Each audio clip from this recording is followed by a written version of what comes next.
สมมุติว่าคันจะเป็นเมียอายขอเศร้าสองแรงสองได้อยู่บ่แม่เนื้ออุ่นและขอหอมแก้มละมนก่อนเสียวจากบ้านไปหาสู่ต่อหน้า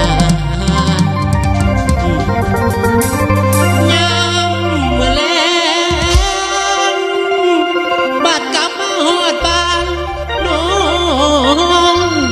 หอมสอกเถื่อเด้อตาหวานเศร้ากะสอกแรงกะสองเจ้าทำไมอยู่บ่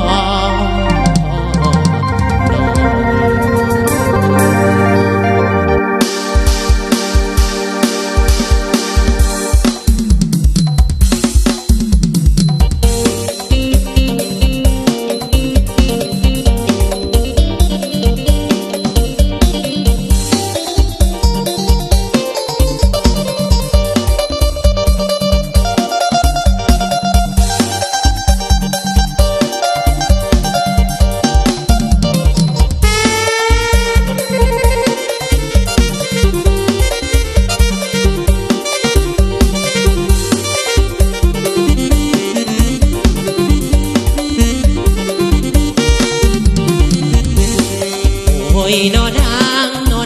ขอหอมแก้มสาวสองเล่นสองที่พ่อได้อยู่เบาขอหอมแก้มสาวสองเล่นสองที่พ่อได้อยู่เบาสาวไรน้อฮับปาก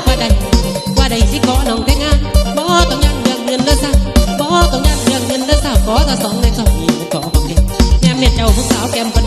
แม่เมียเจ้าผู้สาวแก้มเปิ้นมาเงินเลยพอสายกองพระทานเจ้าอยู่บ้านเกียรตินแดนเจ้าอยู่บ้านเกียรตินแดนแก้มขึ้นเขาเกลือนวลกากแข็งดิน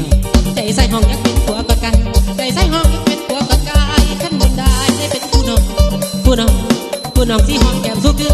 นแต่เศร้าอายสิลูกบ้าง